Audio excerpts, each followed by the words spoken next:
by AI, Ambition and Initiative. We're gonna continue with part 2 of our Jamaican curry dish. I have my chicken thighs here. By the way, chicken thighs on sale, BOGO at Winn-Dixie. Caught that on sale, just happened to be running to Winn-Dixie because it was the closest store. Got them on sale. So I got 2 packs of chicken thighs, gonna cook one for this Jamaican curry recipe. So let's get started. Let me bring y'all in the huddle and let's season up these chicken thighs and get them ready, and then we're gonna let them marinate overnight. So we have our curry powder here. We're gonna use 1 1/2 tablespoons of curry powder. So let's put that on. Season her up. Okay, there's a piece on top of a piece here. We're gonna move that out of the way. Oh, there's a couple of pieces on top. All right. Oh yeah. So that was 1 tablespoon. We're gonna put a 1/2 tablespoon. I didn't show y'all the curry powder. Got this from Walmart. Hubby picked it up for me because they didn't have curry powder at Winn-Dixie. So he got that from Walmart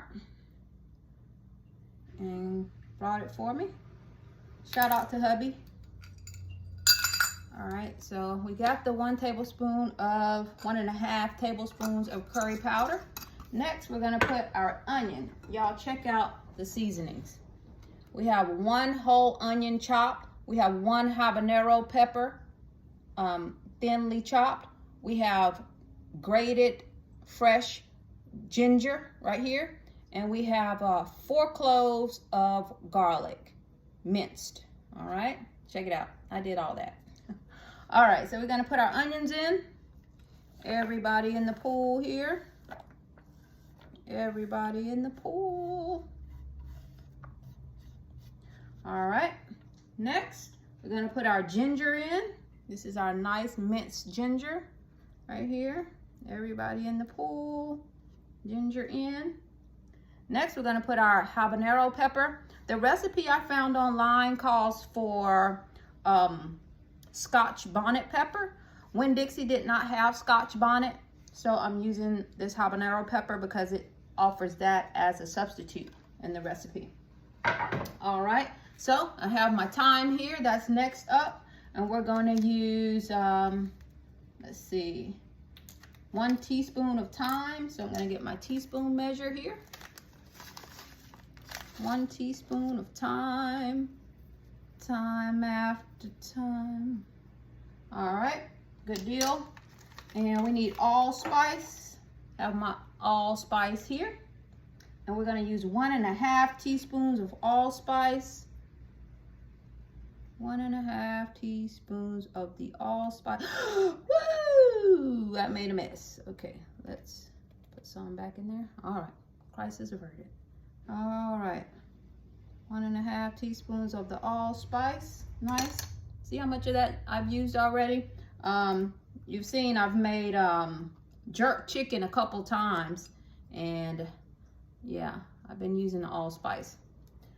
All right, and we need 1 1/2 teaspoons of salt. Let me grab some salt. I think I'll use this fine table salt right here.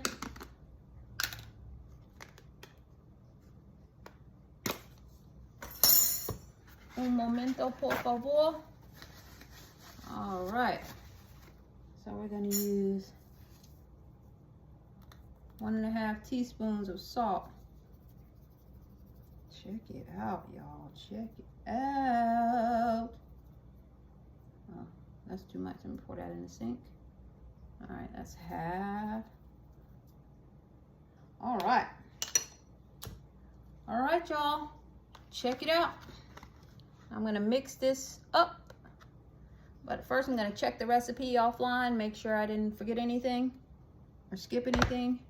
I'm gonna show y'all when I mix it. Be right back.